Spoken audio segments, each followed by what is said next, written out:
I said good evening, everybody. My name is Janet Cape with the Social Light Production. Thank you so much for joining us this evening. I'm sorry, I'm multitasking over here, but thank you for joining us.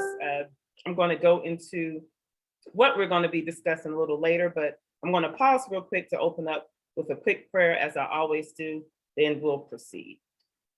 Excuse me. Father God, we just thank you for this day. We thank you for this time. We thank you for these three young men, these three kings who are brave enough to come on to have real, authentic conversation.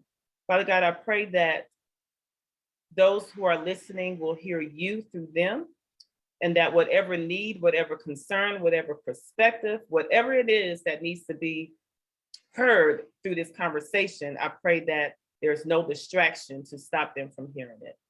God, we thank you in advance for what you're going to do through this conversation. In Jesus' name I pray. Amen. All righty. So, Janet Carpe, I see more people coming in. Thank you for joining.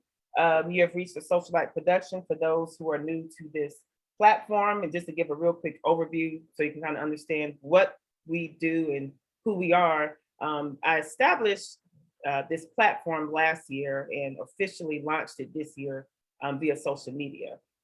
The mission is to connect the world through faith, culture, and entertainment. And we do that in a variety of ways. One of the major ways is through storytelling. And we do that via Zoom, Facebook Live, interviews on site, but it's a really good platform for just authentic storytelling. And so this evening, you're going to hear authentic storytelling from, I don't even want to call it a group. I'll say a brotherhood, a connect. Fellas Connect is what I call them. And I'm going to introduce them, but just want to give an overview because I'm going to keep referring to them as Fellas Connect. And so they were also established last year during the pandemic. Last year it was a challenging year, right? And there was a lot that transpired. And when the police shootings occurred, February was his name is Ahmaud Arbery, and then in May I think it was George Floyd. My heart, like that first one, it got to me, but that second one, it was just an overbearing of just overwhelming amount of emotions that I could not shake. And it was for what occurred, but then it was also just envisioning these young men, like my cousins, my family friends, being in that position on the ground, but not literally, but in that position of having something on their neck, something meaning life, whatever it was, or however they were handling everything that was going on. What were they going through? It was the burden that was on my heart. So I felt led to call all of them meaning over 30 of them. And we had really good conversation. And what I did is literally just said, how's your heart? And I specifically had to ask in that way because it caused a trigger that they couldn't just say, oh, I'm fine.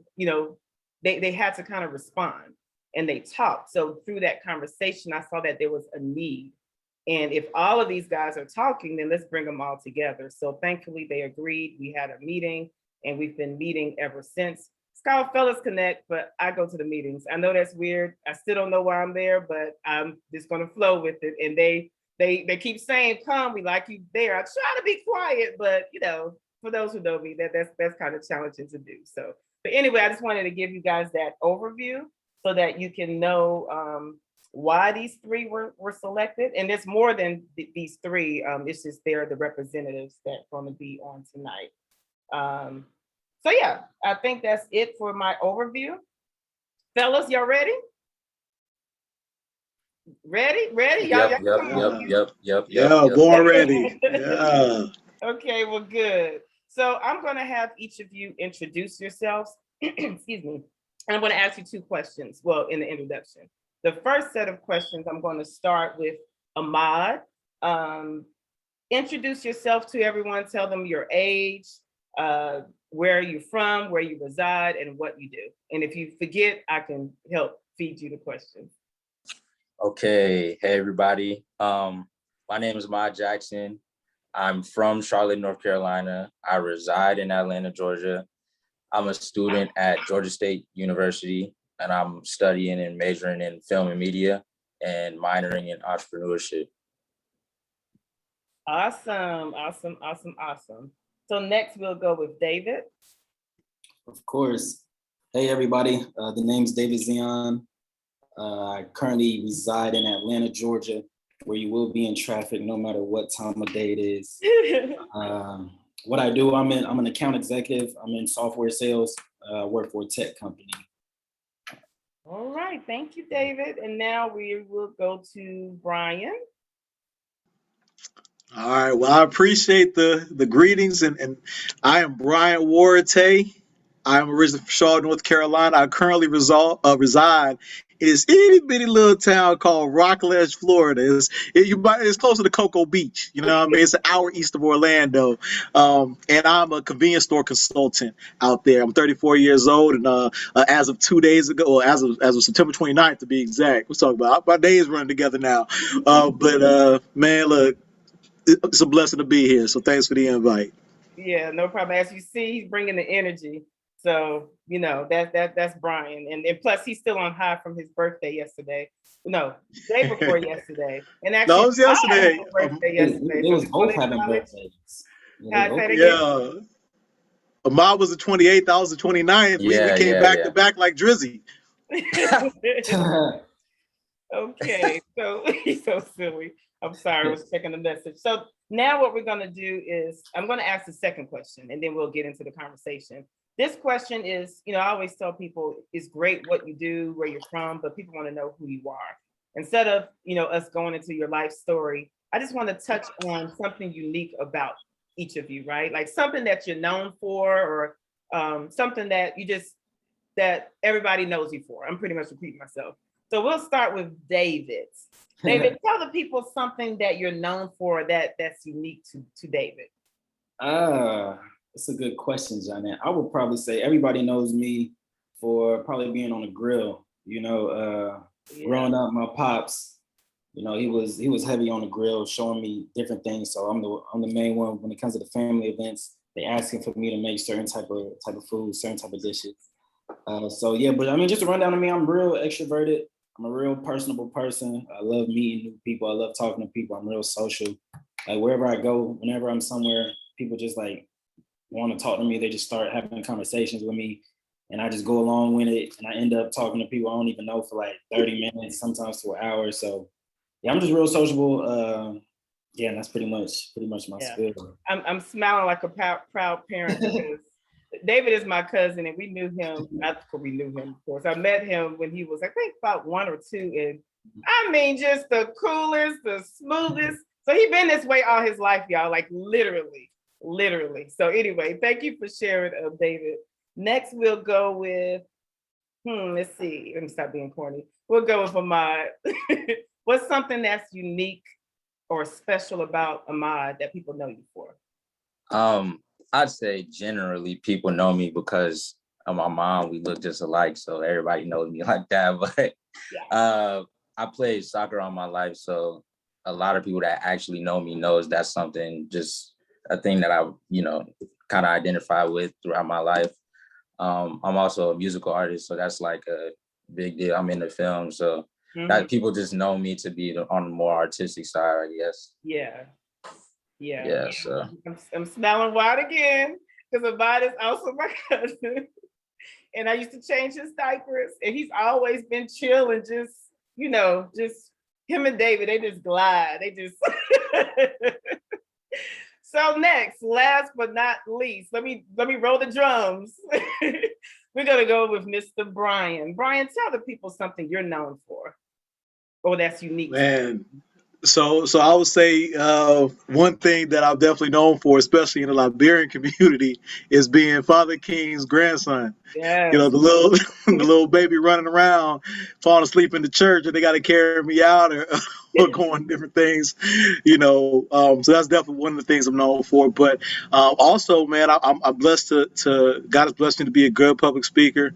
I've been told many times before I've been blessed to be able to communicate in a way that a lot of people feel they can connect with, and it can be real and relatable, and to them in their situation, whatever that may be. And so I'm grateful for that.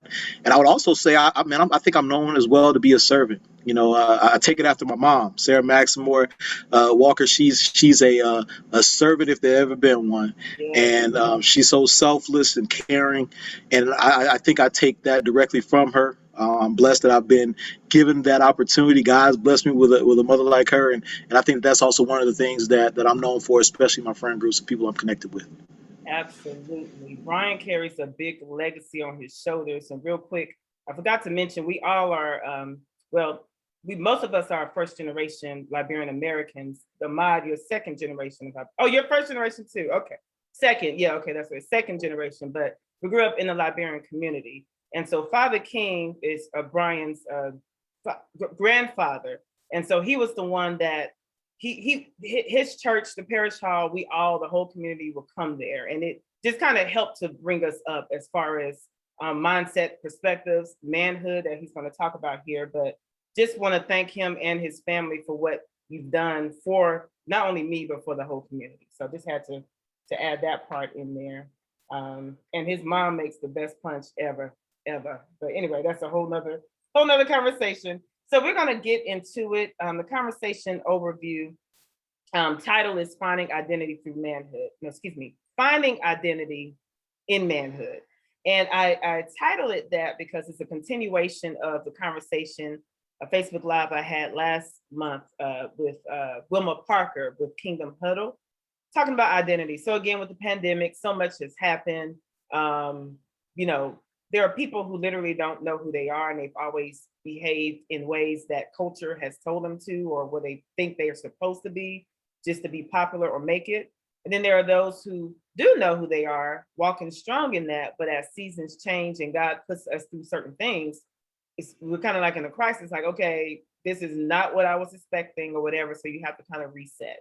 And so I want to talk about that, but now more so specific to a man and manhood. And I picked these three younger men because they have a different perspective that they can share.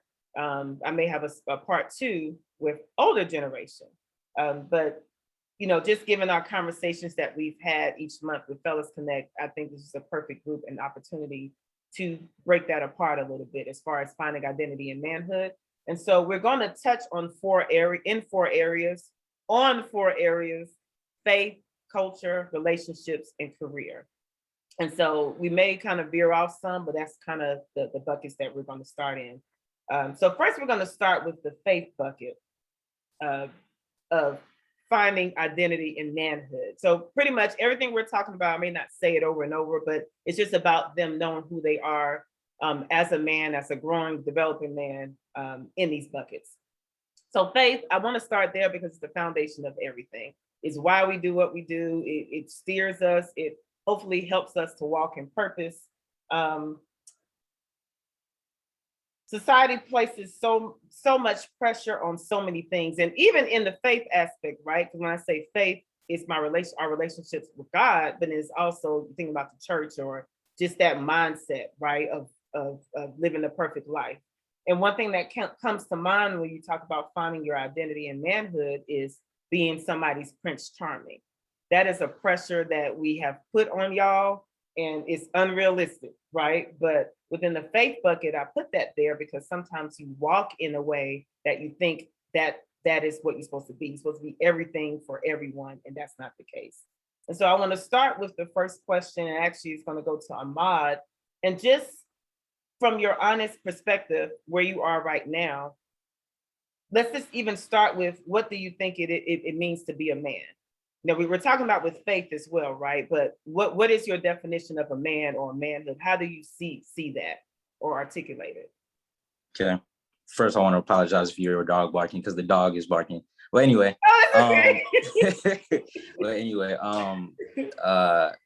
What do I think it is to be a man? That was the question.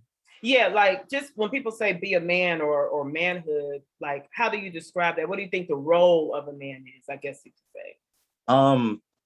I'd say it's more based off of like values and morals, and like having like a moral ground. Like for me, I think something that's not manly to do is to like go against your word, or not have like a moral ground where you just doing whatever or treating people a certain kind of way and not being a leader when you need to be a leader and not taking accountability for your actions and stuff like that. I feel like it's more of a moral thing and how you carry yourself through life. That's good. That is good. Excuse me, David or Brian, you want to touch on that? Any thoughts? Anything to add? Yeah, for sure. I definitely agree with that as well. Nowadays it really depends on your foundation. The foundation has to be solid. Especially you got to be raised on, having code of ethics, having moral, like a high ground, and I just feel like being a man, there's certain things you get labeled that you got to do. I just feel like, as a man, you should be, a protector. You should be a provider. You should, give leadership, and in the sense of leadership, you still got to be open to listening as well. It can't just be your way. That's the only way. You got to be open to listening. And then you most definitely have to foster, the thoughts for the family as well. So I just feel like, society has, put us in a position where it's like a certain path or certain expectation, but it's all about just finding yourself and finding out like just what works best for you. That is good. Y'all listen to some good qualities. Brian, I don't know if there's anything Man. left, but if you have something to add. Most definitely. Look, they just knocking on the head, man. They're coming with it. But man, David just said something that was so important, man. Vision casting. A lot of times, I think as men, and even now, right? I even have a hard time with this still in the way that I want it to be, because our vision we think is set based on what we want, but it shouldn't be. It should be based on what God wants. And I think a lot of time people get the idea that, or forget the fact that they should cast vision, that they should try to set a vision for what their family could be, what they might want. Like, hey, maybe I do want to get married and have a spiritually led family. I want to be that spiritual head of my family. As God covers me, I'm covering my wife and my kids. Like that's what I want.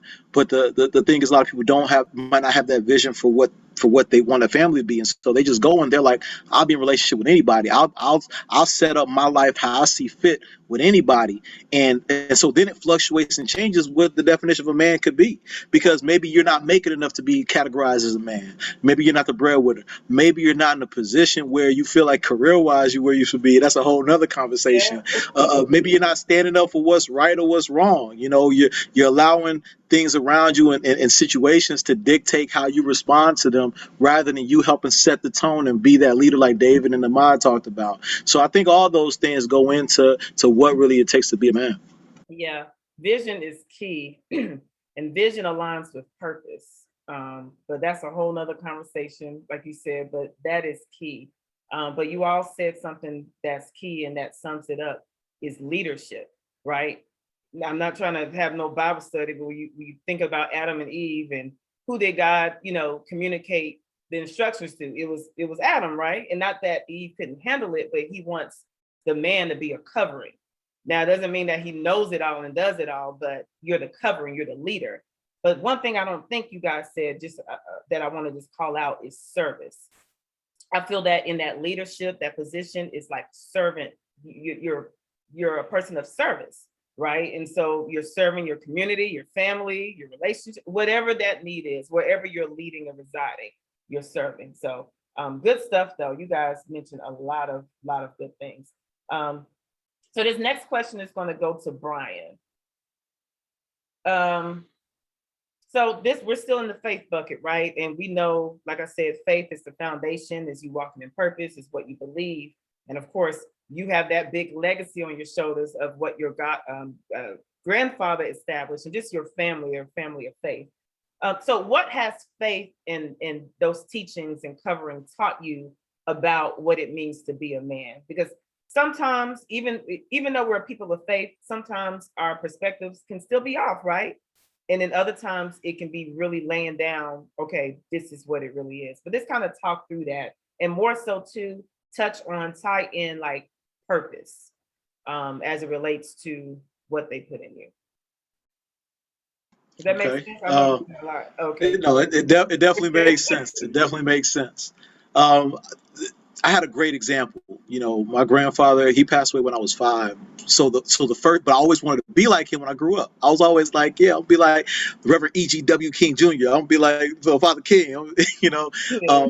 And so like that for me was the first example of what a man should be, and the most prominent one, because I saw him as already being a man in the church, like already being a spiritual leader for himself, his family, and then his sheep, his church, his community, you know. And so I didn't really understand it back then, but as I've grown and gotten older, I appreciate it that much more, because it was never a question of what it meant for me to be a man in that sense, spiritually, making sure I had to be connected. Now that's not saying I don't have my off days. I absolutely am not on it, and I guess I'll go ahead and speak to it. I mean, it's definitely a struggle. I think one of the things we run into is the fact that people assume that we always have to be on our tip top and on our game all the time. You know, we're not always put together. There's a reason why Christ is the standard, because we fall short, you know. And so I think oftentimes I have to remind myself that it's okay to fall short. And I often struggle about feeling unworthy of being able to do these things, when sometimes when God calls me to preach or to speak or be on something, I sometimes feel unworthy, because, man, God, don't you know what I'm struggling with? You know, don't y'all know that I'm imperfect, that I have my own issues? And for real, it's like, God's like, I know. That's why I called you, because without me, you know, it's a moot point. So that's one thing. I think purpose-wise, I think we all have the same purpose, but how we get there is different. And that's the Great Commission, right? God talks about it. He says he wants us to go out and make disciples, baptize them in the name of the Father, Son, and the Holy Spirit. Absolutely. But then how do we do that? Okay, in addition, so not everybody might be called to preach. Some people might be called to create an avenue, like a social light production, in order to get more eyes and ears on something that's of higher purpose. Maybe it's to go impact lives through sports, through kids. Maybe it's to do it through music, right? Through your job, your environment. And so purpose can be enacted anywhere, but I think we all have the same calling of what God wants us to do, to make disciples, to save them from damnation. But that's the thing, right? To try to get them to that place of where we should be. Man, so within that, man, I still try to be as best as a leader as I can. I think that's an ongoing theme that has been here today. And so I think the role of a church leader and a role of a man within the church is to be a leader, among other things, not just in the church, but outside the church, in the marriage, and create the vision, all the things we talked about. And so within that, you know, we got to continue to make sure we put his life forward and not let it be what we think it should be. Not let it think that it should be all us, right? It's not all us, it's him. Yeah. And so you touched on a lot of good things. And I just want to be clear too, because when we talk about the church, I specifically, it's the church, but it's also faith. And I said faith versus the church, because like you said, social life production, that can be considered a church. Ahmad doing what he's doing through film and his study, and how he's going to pretty much be global, that's the church. What David does is the church. So, you know, growing up, sometimes we were taught about going to church and the building. But for me, I like to teach, let's be the church wherever we go. And so that's a good call out, and just a summary of what faith was for you, especially with your legacy that you're standing under. Ahmad, or I was about to call Ahmad by his mom's name. I'm sorry. Ahmad or David. Oh my goodness. I'm sorry, y'all look so much alike. It's crazy. Y'all have anything else to add as it relates to what faith has taught you about being a man and how you're walking today?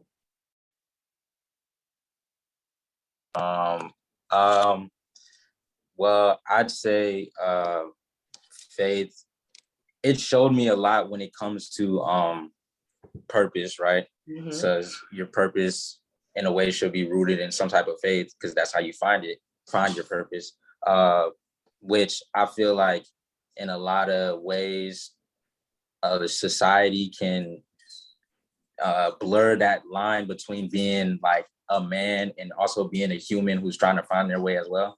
Mm-hmm. So that's what I learned and just noticed. So I had to be comfortable with people not really liking my purpose, but it's not theirs. It doesn't matter what their opinion is because I still got to do what I have to do, you know? Absolutely. Absolutely. Absolutely. And I'm saying it like that because Ahmad is the youngest out of the group. I don't even recall if y'all said y'all's age. I'm sorry, but he's a senior in college. And you guys know this generation is different. And they say the same thing about my generation, Audrey, but this generation is for real different. Like, I can bet money on it. It's different.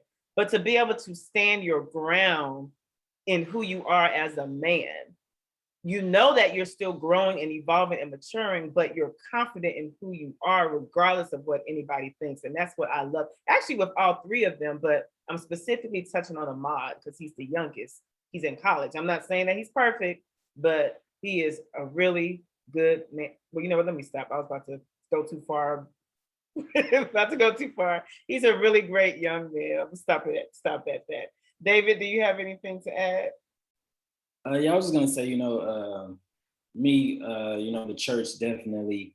That was one of the first places where I really, got my foundation from, where I got my jump start on, just how to be a good person, how to just have a good heart, have good ways. Of course, the things that my parents instilled in me as well. Mm-hmm. But because growing up, church was a major part of my life. Vacation Bible school, confirmation camps, and all that. So, it's definitely great, and it's definitely helped mold me and shape me. Yeah, who I am today, for sure. Yeah. Yep. David is another one, but I'm gonna stop giving my little personal things about them. But I just think it's important to call these things out because in society, today's generation, and just this whole climate, men are not always looked at in a positive light, and that's just the truth. Young men and older men, and so I try to uplift, even if there are flaws. I try to uplift. So I'll stop there. And the next question actually is going to go to David as well. Well, he'll start. And so, as I said, I was mentioning with Ahmad, he's still evolving and growing into his manhood, but yet he's still confident, right? How has your perspective on manhood, like what it means to be a man, evolved over the years? Like, do you find yourself struggling in your true identity, like as a man, and what you're called to be and do as a man, or do you find it easy to adjust and just be who you are? I would say, really, I mean, that one's just different for everybody. But for me, it's like I'm real comfortable. Of course, it took growing, it took learning, going through things, making mistakes. But I'm definitely comfortable in my skin now to where the point is I'm comfortable in who I am. I know, what's inside of me. I know what's in my heart. So I don't think it's hard, but it can be challenging though. Not to say that it's just easy speasy. Yeah, definitely, especially with the influence of Instagram, social media, society, like have you thinking you're supposed to be doing this. But luckily for me, I come from a 2-parent household, so luckily for me, I was able to get that perspective.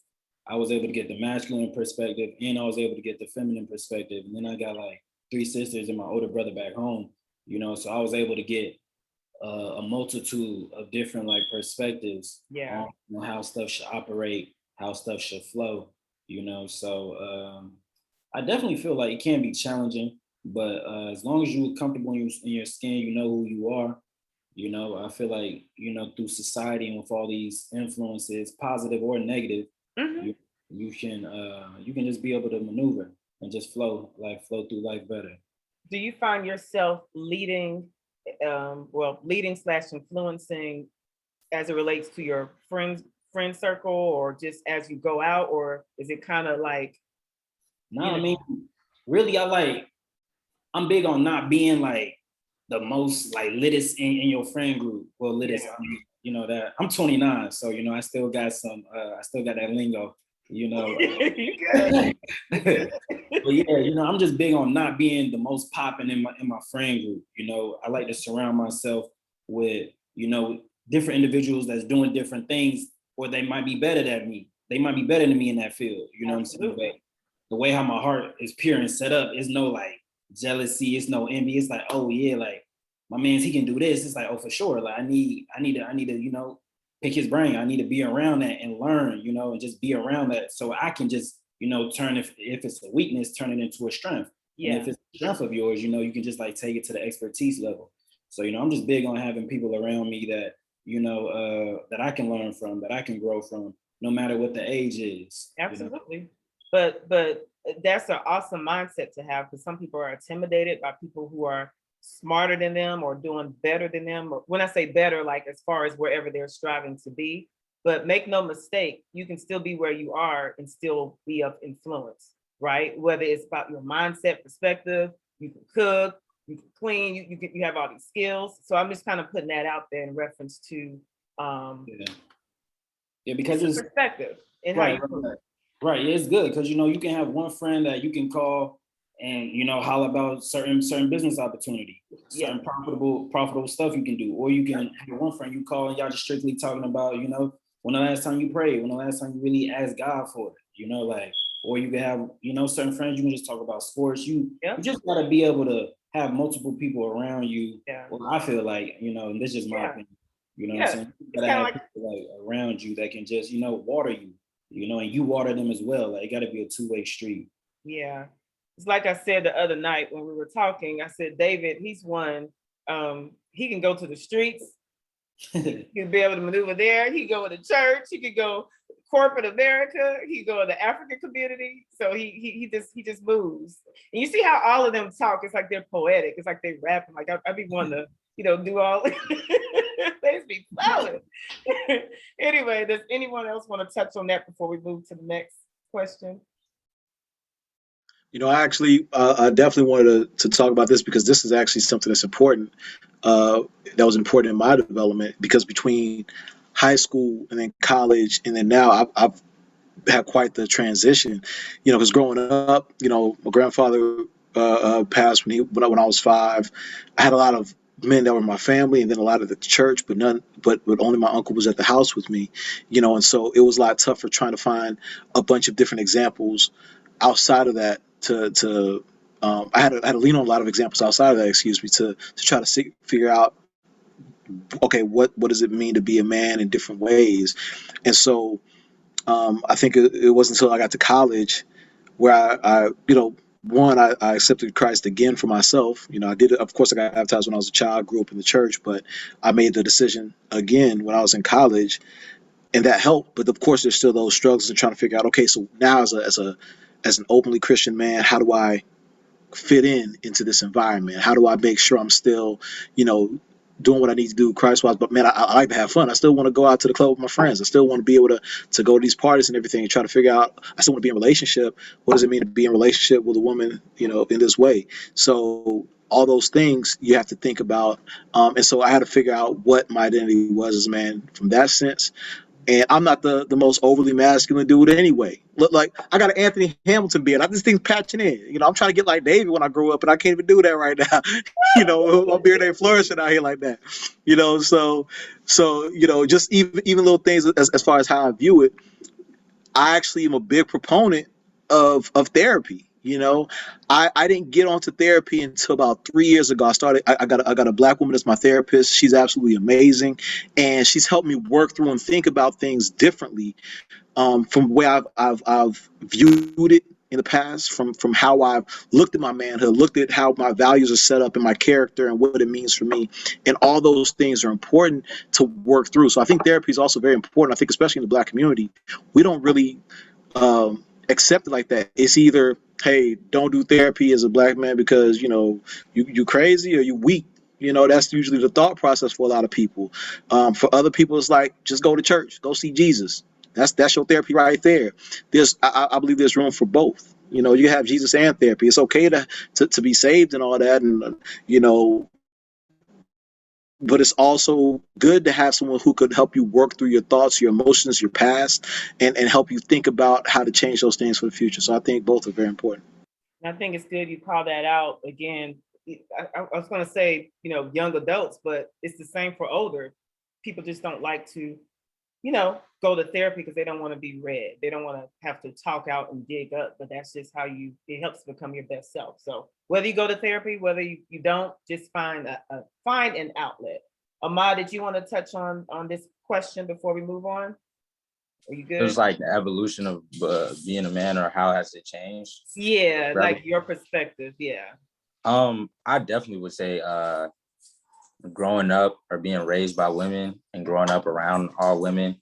I have uncles and everything like that, but I think hearing their perspectives kind of helped me form my perspective on what, and then also a lot of my friends going through the same thing with just being raised by women, not having many male figures around.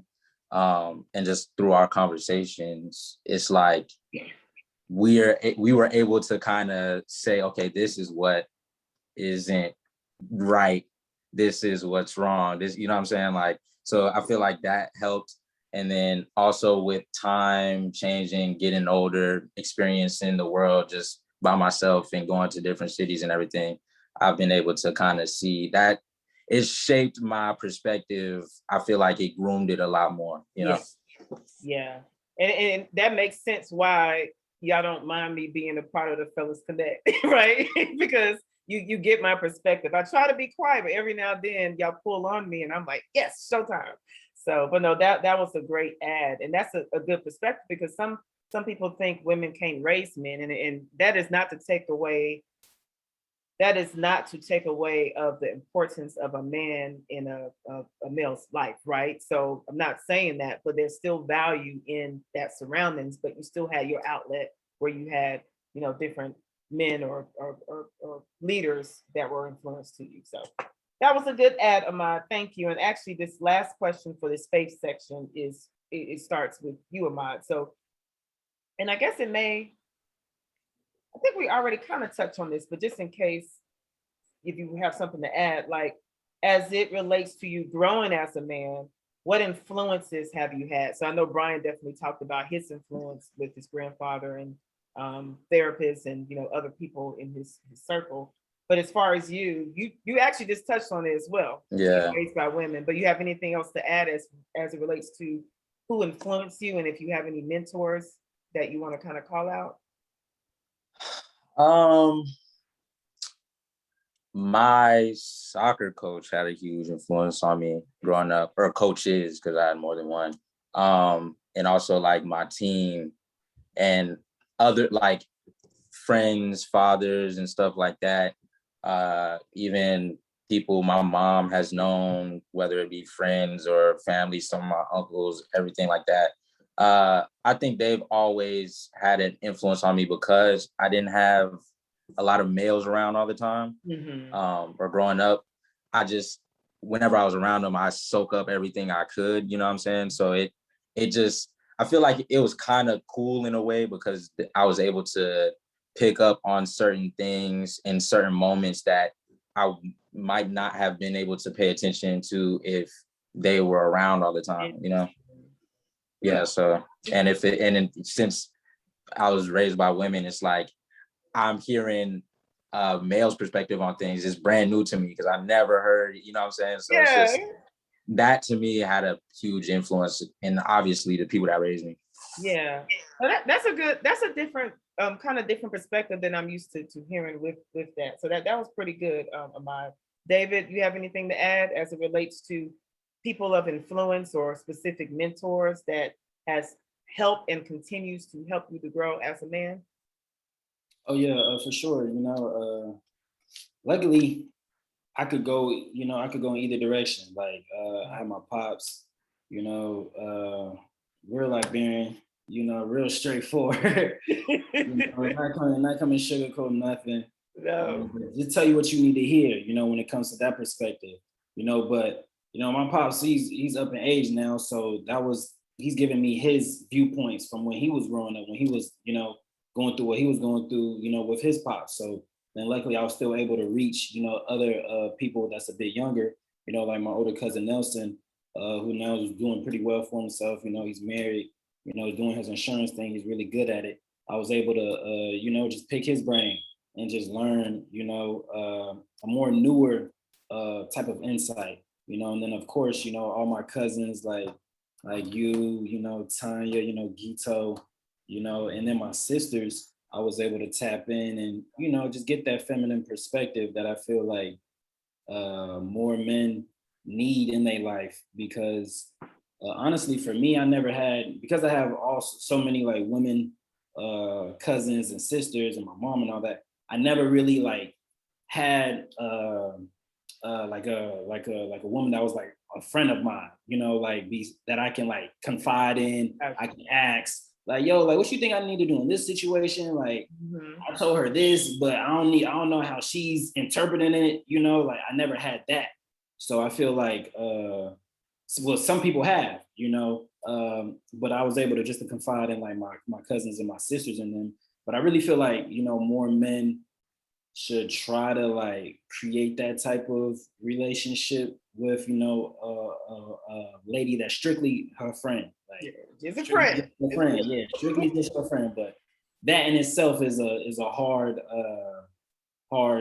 juggling match, you know. So but yeah, those were the influences that I had. Yeah, you'll learn a lot from female friends who are strictly friends, right? Because when you cross over, then the communication will get kind of one-sided, but you'll learn a lot. Now, whether or not you listen, that's another story. But and Brian, you have anything else to add? Nah, man, just to that last point y'all said, 100%. 100%. Absolutely. Okay, so we're going to move on to the culture bucket. Let's see, checking on timing. We're still good. We don't have as many questions in these buckets, but it may, you know, the conversation may kind of grow. So just like faith, culture drives a lot of our identity, right? So like for me, faith is the foundation of it. Everything else, it goes on top of that. And so as we've already mentioned, our culture, all of us, what we have in common is we're first generation and one second generation Liberian. So we're Liberian Americans. We were literally born in the middle of two cultures. The best of both worlds is what I like to call it. But there's a lot of similarities. There are a lot of differences that had influence. And you have to kind of, you know, just know how to move and be consistent, but yet still agile to move in between each.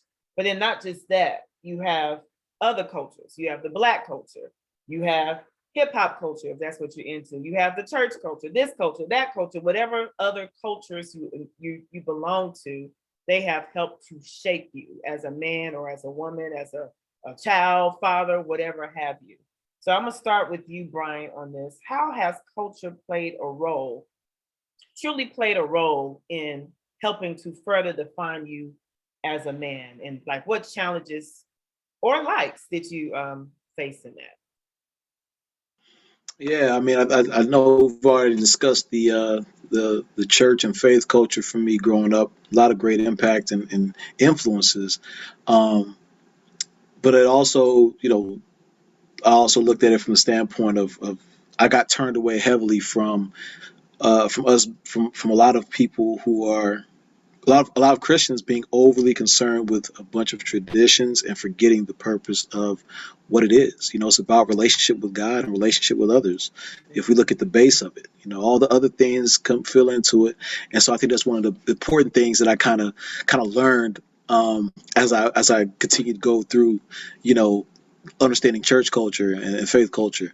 Um, Even more so, I'm so grateful that I attended the number one HBCU in the world, the Florida Agricultural and Mechanical University, seated in the highest of seven hills in Tallahassee, Florida.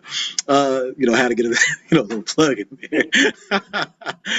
But I say that because, man, HBCU culture, it immersed me in it. Like, I didn't know about a different world.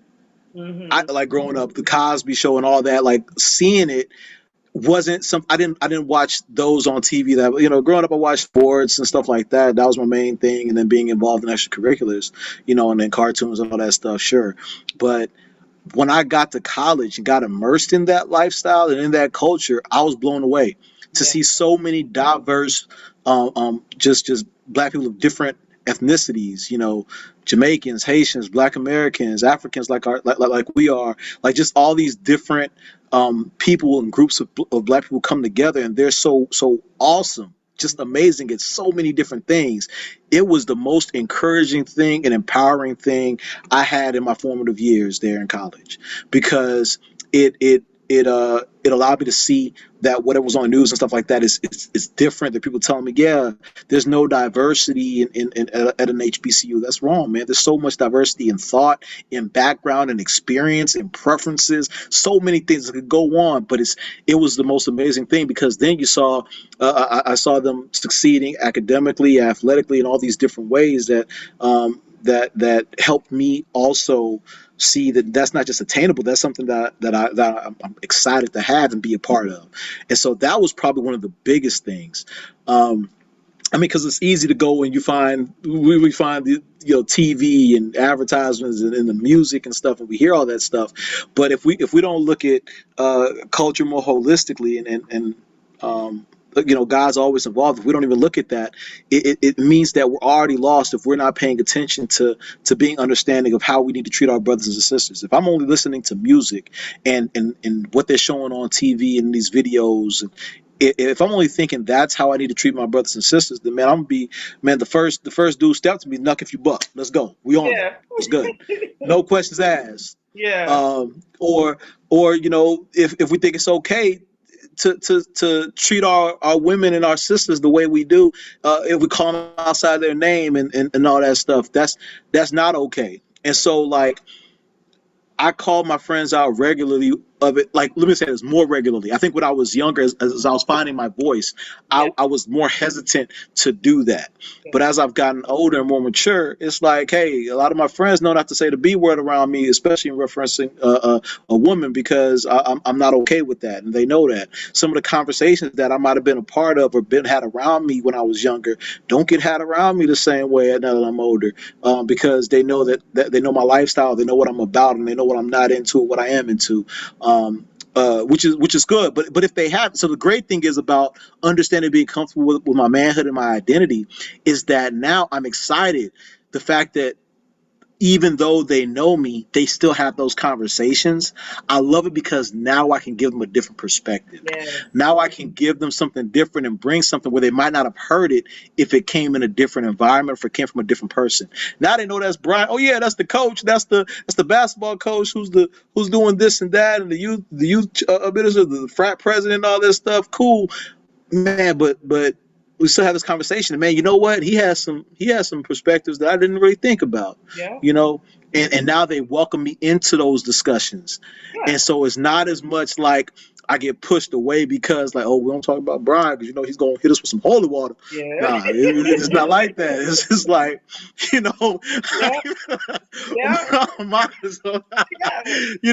that happens. They be like, man, don't tell Brian about this kickback because he's gonna bring a holy oil and water and he's about to tarry on us all night long, right?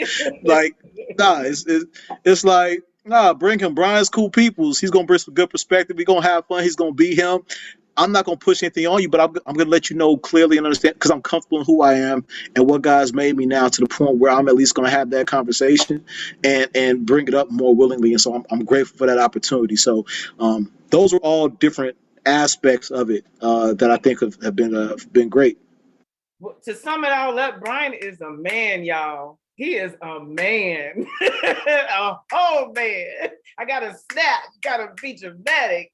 No, I'm doing that because I love it, because I want all of us, men, women, whomever, all of us to be exactly who we are. It does not matter the environment. People will adjust and respect your lane, but they will also still be themselves. And to your point, you're able to give a different perspective. So I think that's great. Are you still there? Looks like you froze. You still there, Brian? Okay. Yeah, I'm here. I'm on that spotty hotel internet, so it'd be wild. That's okay. Before I move on to David or Ahmad in reference to this question, you shouted out your school with pride and your culture and all that, but you forgot to shout out the frat you belong to. Real quick, we ain't gonna go long, but go ahead and shout out your frat. Don't miss them. What's wrong? I absolutely love the good brothers of Alpha Phi Alpha Fraternity Incorporated. Shout out to the good brothers. 1906 was an amazing year. Okay, all right. I'll let you have that in cut. So instead of, there's a lot of questions coming in, and hopefully we'll be able to get through through them all. You guys can touch on this if you want, but I want to Brian did a good summary, right? So not Brian, David or Ahmad. Let me see. There's some good questions. Which one am I gonna? I think this is a good one for either one of you.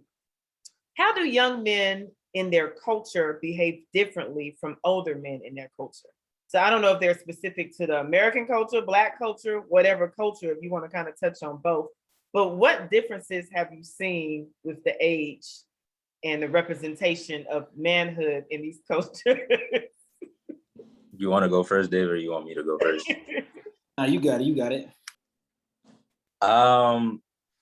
I'd say the biggest difference is like, I would say that it's the nuance in just age, you know what I'm saying? So time changes as the world changes, as society advances, everything like that. So does the perspectives and ideologies and everything like that when it comes to manhood and their specific culture, whatever that culture is.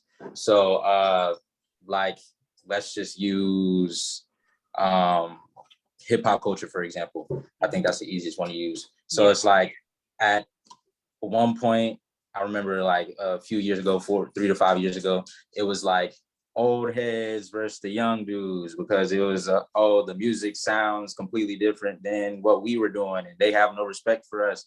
So I feel like it's just, it's like really the younger kids were being successful and coming up on like these new sounds because that's what was new. That's what people were liking now compared to what was established back in the 90s, you know what I mean? Mm-hmm. So I think it's just a difference because of how the world and society advances. Absolutely. No, that's a really great point. Really great point. And that's going to forever be the case as we move through generations. David, I want to be able to capture some of these questions, so that's why I'm jumping. But if you have something that you really wanted to touch on, you can. But I kind of want to go to the Liberian culture on this with you, David, specifically because of your dad, of Uncle David and Aunt Rita and all your uncles and aunties. But as a man, let me see which one. Now, these are some good questions. Okay. Oh, okay. Let me just I'm sorry. I just want to ask all these questions. This one here, as a man in the Liberian culture, why do you think culture is so important? Right. And again, this question is specific to the Liberian culture. And that's why I pointed it to you, just knowing Uncle David and everybody and how they brought you up. But answer that question if you can. Right. Yeah. If I can, yeah, I'm speaking for 29 years of experience, but being, born here, but being raised 100% Liberian, is, I just feel like that's all what our people know. That's who we are as people. Like, it's deeply rooted in us. It's in our blood. So it's no going around it. It's no jumping over it. So in regards to, what was the question you said? How does it do what as a man? Like why do you feel like it's important? So you being a Liberian, like for instance, when I did my first video for Socialite production of introducing myself, I said I'm Janet Capet, I'm born in Charlotte, North Carolina, but I was real specific in saying I'm also a first generation Liberian American. And while that didn't necessarily have anything to do with what I'm talking about, I think it's very important to call that out because it's a part of who I am. It's a part of my heritage, and there's so much attached to that, right? So much history, even the connection between America and Liberia. So I don't want to answer the question, but I just feel like it's important to recognize if you're Hispanic, whatever your culture is, it's important to recognize. The reason why I called on you is because we were raised African, right? Liberian. But Uncle David took it to another level, right? And when I say took it to another level, made sure you had all of those values, the parables, the sayings, all of that stuff that I haven't even heard before, all of that. But all of that helped to shape who you are. Right. Yeah, okay, definitely. Yeah. Yeah, just growing up, when you're young, I'm like, man, he always got a story for this. It's like, it's not this serious, it's not this deep. you know. But when you're young and you don't know no better, you think, oh, my dad, he doing the most. Like he won't leave me alone. Like, you know, I can't wait till I leave the house. I can't wait till, you know. But once you grow and then you go into society, you know, and you be around, you know, friends, colleagues, other people, you know, you get to hear like how they were raised. Like, you know, a lot of them, unfortunately, they don't be having that father figure in the household. You know what I'm saying? You know, and that's something that I was taking for granted. I was tired of hearing the stuff that he was saying. I'm like, yo, I just want to go outside. I just want to go hoop. I just want to come back. Like what my friends is doing, I'm not doing that, you know. But it's, you know, they hear stories about other people doing this and they automatically think that that's what you're doing. So it's like, it was just a lot of that. But I just feel like culture is just, it's just important because that's just who we are. You know, it's instilled in you. And when you know where somebody's from, you kind of already, you know, kind of assume and guess that you kind of understand how they were, you know, what type of ideology they have, what type of things you have in connection. So I feel like that's why, it's important. Yeah. So real quick, let me go to AJ because there was a specific question here in which is funny because it reminds me of one of the Fellas Connect meeting where we were talking. It was a debate between Kendrick Lamar and somebody. But anyway, the question, AJ, is, do you think that hip hop old school versus new school dynamic is a reoccurring theme? I'm trying to understand if, do you understand the question? Yeah. Okay. I think, yeah. I would say yes. I mean, I'm only 22, so I wasn't like around.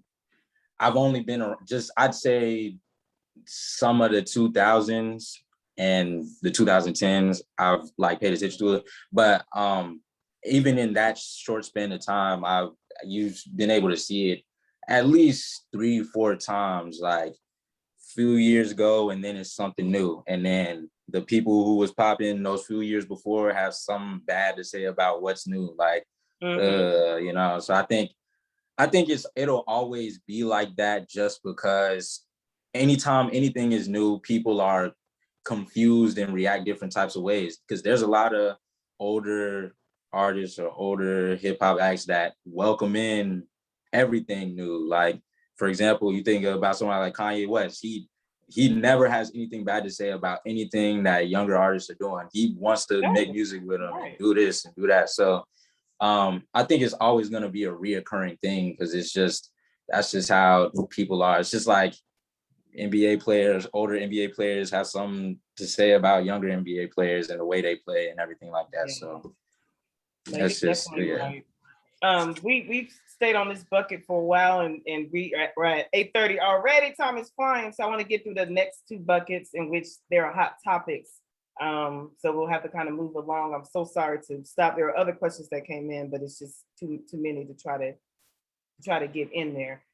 So next we're going to talk about relationships and relationships as a whole, whether it's dating, family, friends, mentors, whatever. But relationships are a beautiful thing. They really help. You know, we're not meant to live this life alone. And when that statement is made, people always attribute it to marriage. Yeah, but that's not necessarily the case because even in marriage, you still need other outlets, other relationships. And so relationships in general, having someone that you can confide in, learn from, grow from, it can be very helpful and it can be very hurtful depending on the dynamic of the relationship. So we're going to start with Brian. I'm going to start this question with you. How do you feel? Do you feel that I already know the answer to this, but I have to ask it anyway. Do you feel that you measure up in the role of a man, whatever that role is, as it relates to your relationships, whatever type of relationship you want to touch on, but just talk about that, measuring up in your role. So it's interesting, actually. This is, yes, but with an asterisk. I would say yes because in my roles, with my family, I went from being, young Brian, baby Brian, the nephew, the baby cousin, the little brother. They still view me as that, sure, but they also know that I'm my own man now, right? Yeah. And they respect that, and we have a different interaction. Even my mom, right? I love our relationship and how it's grown because even now our interactions are different. Yeah. We speak on a realer and different levels. So I think that's one part of it. Now, relationally, that's where it's a little different because I know in my previous relationships, I feel like I measured up to the role of a man. But again, you also have to look and see what's important for that person, right? Um, so for a woman I'm dating, maybe it's important for her to be safe in one way, like of course the physical safe, being safe physically, but also safe emotionally. So that's important, and so I have to be cognizant of that as a man.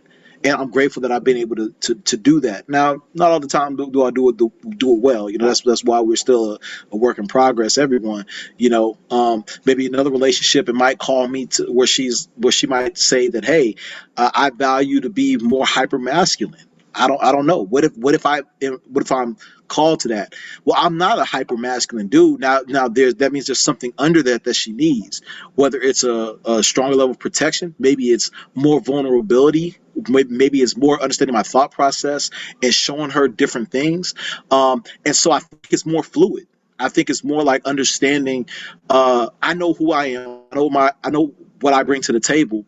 Okay, so as I'm getting to know you in relationship, I need to make sure I know her in a way that's important to her, that connects with the things that's important for her, that she needs, and then take what God's put in me and how I identify and see, okay, because I know this is important to her, I need to show this more, or I need to express this more to make sure she feels where I'm coming from, or make sure she feels the love I'm trying to give her.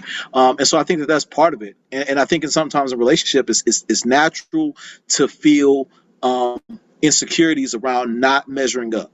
I think that's a natural feeling. Some people deal with it better than others. Some people deal with it more often than others.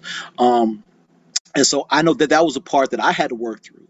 The women I've been with, I'm grateful because they've all been amazing, and they haven't, in my opinion, they haven't done this to me or anything like that. And so it was naturally that I had to figure out, okay, Brian, you've got some insecurities that you have to work through and be better for them, so you're not projecting onto them, or so that you're not creating an environment where now contentious because you're thinking she's thinking this or that, when really she's just trying to communicate what she needs, and I'm busy in my own head, right? And so as you get older and more experienced, hopefully you work through that. But part of that is understanding yourself and being self-aware. A lot of us guys, man, we got to be more self-aware. Just period. A lot of people have to be more self-aware as to what things they might need to work on, enhance, be better at. Absolutely. No, that was good. That was good. And excuse me if I keep looking down, but questions are coming in. I want to factor that in. But before I go to these questions, Ahmad, I'm going to touch. The next question is for you. How easy or challenging is it to find your identity as a man when it comes to your relationships? And when I say relationships, you can touch on anyone you want: dating, friendship, family, mom, whomever. How easy or challenging is it to find your identity in these relationships, and more so because of the expectations that are put on you, right? Right. I feel like for the most part, it's been easy for me because of I think it's really because of how I was raised. So I was always like, I feel like I always had a lot of responsibility. So I always take that into account with any type of relationship, whether it's like romantic, friendship, family, whatever, work, whatever. So even like, let's say take a film thing that I'm doing, in my group of friends, I've always just knew myself and took that into account, because I also think about how people view me, not in a insecurity way, but more of a like how I'm coming off to people that could make them feel a certain type of way, because that's, the most important thing, how you make people feel. So I think it's just been easy for me because I don't change. I don't act really a certain way. Now there's differences because I don't act the same way I act in front of my mom, in front of my friends. Yeah. Not all the time, but I don't, it's not huge changes. So for me, I've been pretty, fluid and the same constant type person in front of everybody. I feel like. Yeah. Yeah, no, Yeah. that's good because you're gonna have a lot of people that put different expectations on you, opinions, just guidance that may not belong to you. Now, and even it's hard to say, but even with your parents, because now that you're an adult and you're older, there are gonna be some decisions you make that's probably not gonna be exactly what they want, but you know, you're a man now. You got to find your own way. So that's pretty good that you have that perspective. Um, two questions came in.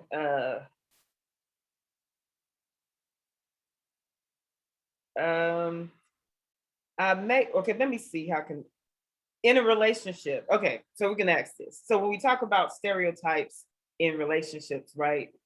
As far as roles, a lot of people. You know what? Let me pause. So this is actually going to go into the career conversation. It's pretty much talking about you being the breadwinner. So that's we kind of touch on that in this conversation in the career bucket. So whoever asks that question is going to be captured because I'm trying to stay true to time.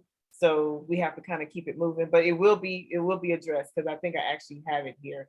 So the last bucket is career.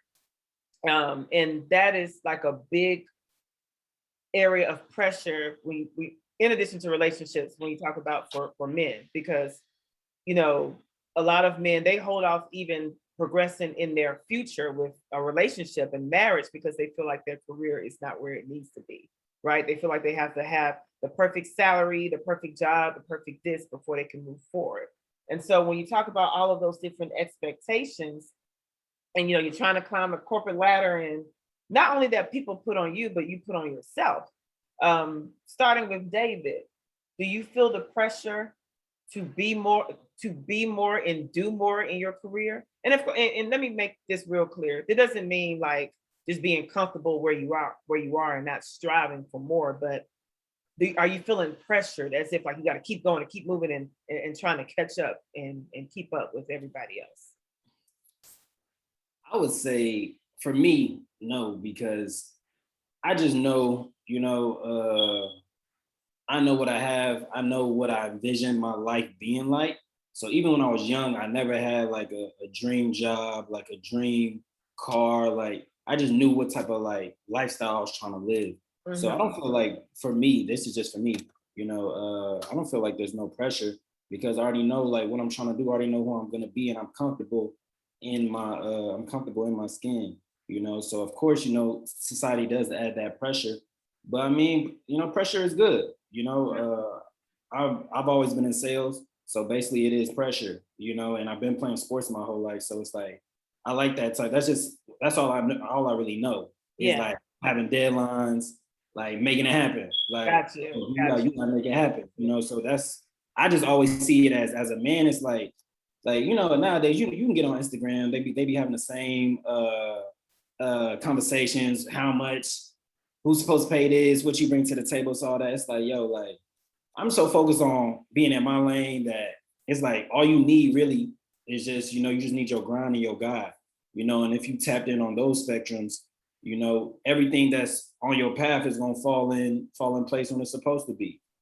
So that's just how I firmly believe that if you just stay locked in, you talk to God, you have that relationship, and then like you got to put the work in. yeah, You can't just be out here thinking that you just gonna get to it. Like it doesn't work like that. You got to have that worth ethic and that grit to go and make it happen because. And it's not about being in love with money. It's about being with it's about being happy with what the things money allows you to do. Like the time freedom. Like if you got kids, being able to pick up your kids from school. For some people that's better than having money.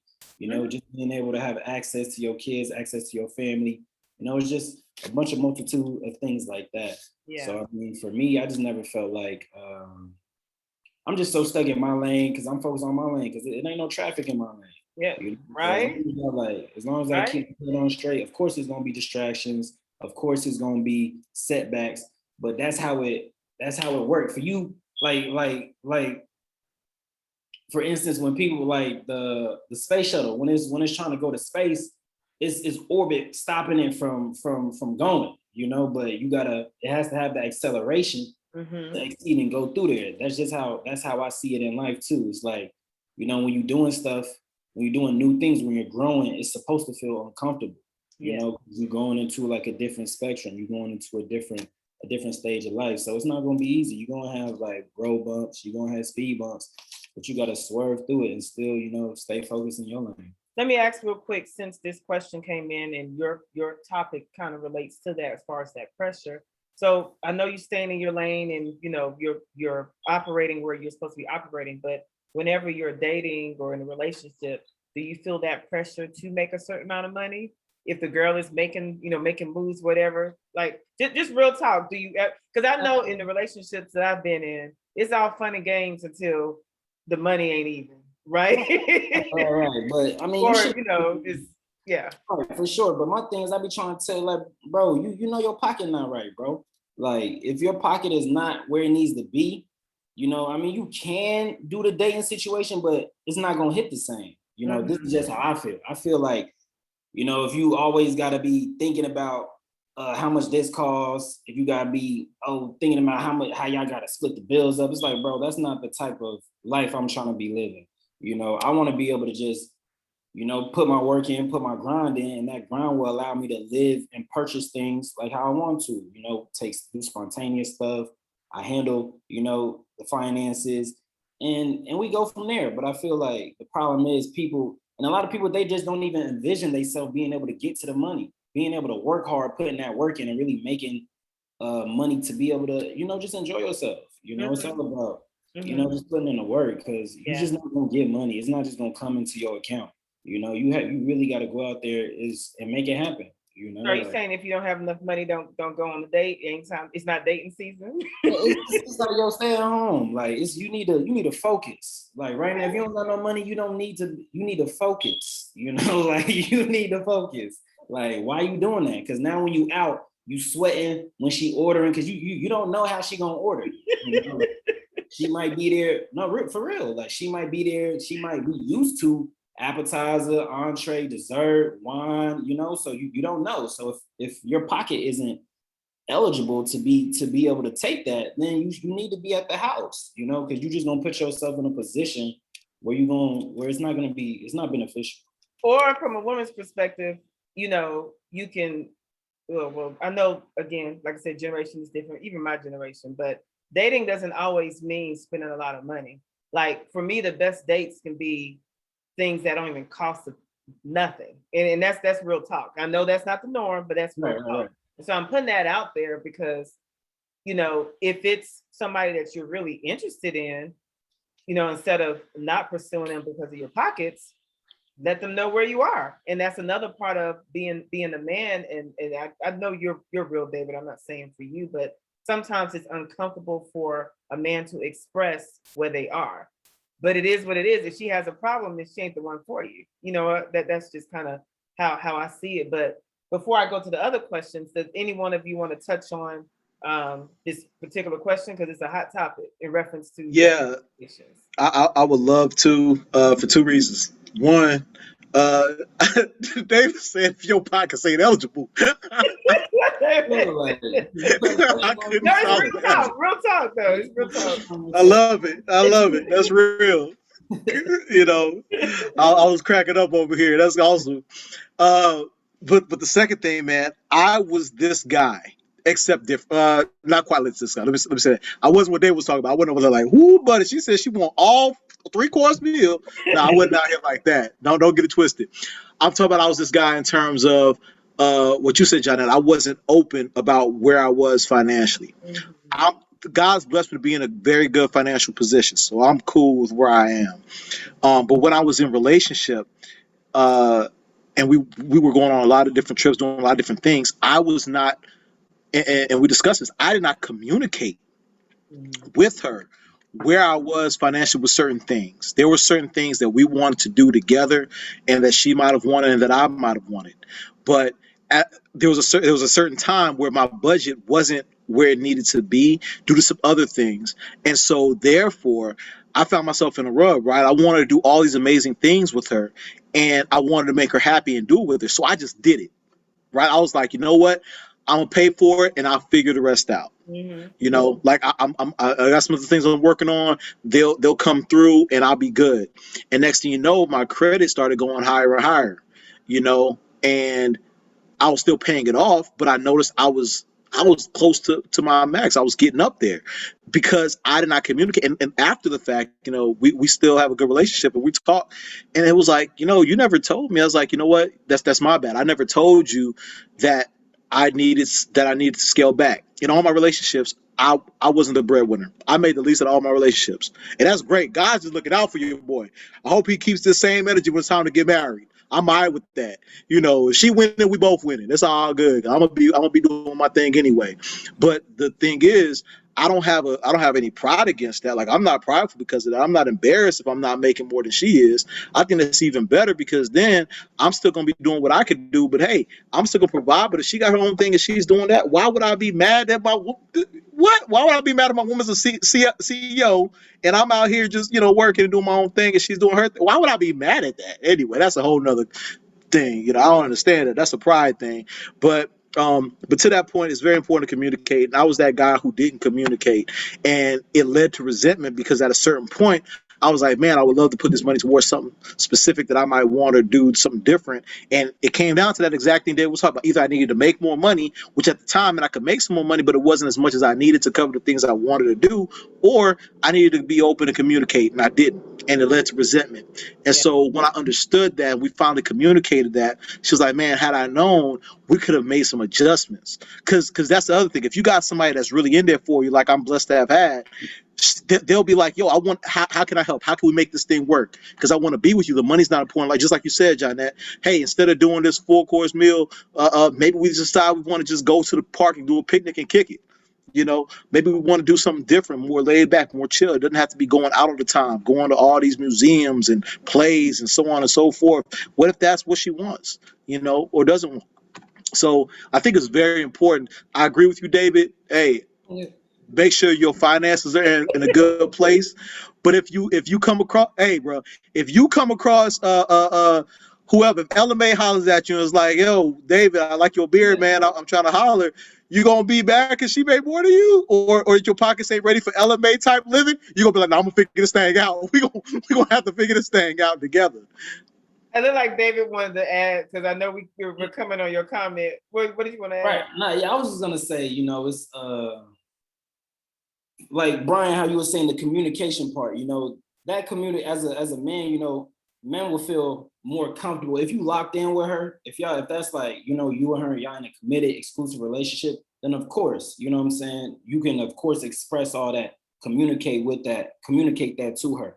But just from what I be seeing, it just be like men in general, like they be, when women and men have that conversation about like going out, I be in the comments and guys really be, it's like, yo, bro, like, come on, man, like just save the headache, find something else to do. Like, you don't have to, if you can't do that, just come up with different ideas. But the men, they don't even have no ideas. Like, he be like, oh, when can I see you? Then she be like, whenever. Then he like, what you want to do? It's like, bro, you got to take the lead. Like, on certain things, like, you just got to be a man. Like, just handle that. The same way how when it comes to certain things, as a woman, she need to handle that. Like, It shouldn't be no, like, flip-flop, oh, like, no. It's like, just do what you're supposed to do and everything will flow better. Because that one time you go there and you make a move to something that you can't do, now she not going to text you back no more. You're going to get ghosted, and now you're going to build up resentment, and now you in the comments, comment when you should have just been at the house trying to figure out how you can increase your income, learning, figuring out different skills you can do. That's all. Instead of playing that game, instead of being on 2K and Call of Duty, that's cool and all, but still try to figure out how you can, ensure that your pocket is comfortable enough to be able to go wherever, because she might want to go get hookah and drinks afterwards, and you sitting on your last like $100. Now you put yourself in a predicament where you got to come up with a get up out of there excuse, so. What it sounds like you're saying, David, is like what y'all said at the beginning of the definition of a man qualities is have vision, have strategy, have some leadership skills. Yeah, that's not hard. It's not hard at all. Like, bro, just figure something out, bro. Call some people, ask some of your friends, like ask your sister, your cousin, like, hey, like, where should I take her? Especially if you really feeling her. And if you don't have the income to do that, then try to do something else, like you can go get ice cream. That's a little $10, $12 situation. Like you can go do the picnic, you buy some little food, that's under $40. Or you can just, go to Barnes and Noble. Y'all just get Starbucks. You can get Starbucks in there, drink some coffee, you can read, see if she on that reading type of So time. many options. You know, like it's different things you can do. It really is. No, you to your point of saying it's not that hard, it really isn't, but people make it complicated. I want Ahmad to touch on this because I think he has some things to say as it relates to the expectations of money and you know, you don't have to talk about dating if you don't want, but kind of on that. I kind of want to. Oh, he's stretching. He ready. He finna jump right I in. know He's Mom is probably stretching. watching, but she probably know anyway. Go ahead. Nah, I would say I agree with everything y'all said, really, like, because for me, just being, I'll use high school because that wasn't super long ago. High school, like, I didn't have no money, you know what I'm saying? Like, it was nothing that, so we had to be creative. Even now, in certain situations, it's like, you just gotta be creative and still, you know, something that's still fun. I feel like that's where a lot of people, like David said, that's where a lot of people fall short. It's like, they don't be knowing what to do. And then you think, okay, this is like what everybody thinks would be fun to do. So, but usually those are the more expensive things, you know what I'm saying? Mm-hmm. Compared to like a walk in the park. Like that is the most basic thing ever, but it's free. And honestly, it is like, because that's where you can just have the most conversation, you know what I'm saying? Stuff like that. Yeah. Right. So me personally, I never felt like there was any pressure from anybody else. I think it was more myself. Like I always put pressure on myself, like, okay, because just me kind of being somewhat of a perfectionist, I want certain things to just go certain ways. So that's just, for me, I feel like I pressure myself, even when it comes to like any other thing, family, friendship, financially, whatever. Like I feel like I just put the pressure more on myself than anybody else. And a lot of times that is the case. Even if there are pressures around us, sometimes we still tend to, we take that on and then we add that as additional pressure versus just recognizing you are where you are, like enjoy it, chill out. Man, there's other questions I want to get to, but we have just about 5 minutes.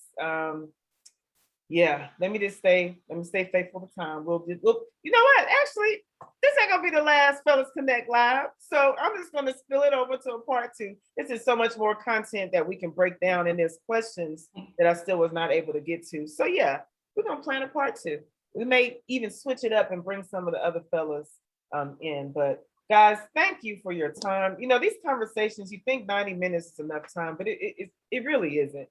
It really isn't. But I think we've covered a lot, got our feet wet. And like I said, I think it calls for more conversation. But thank you guys for taking the time to come on and be brave enough to speak, share your heart, being asked questions. You know, you guys in the audience. In the virtual audience, thank you guys for tuning in and for participating with your questions.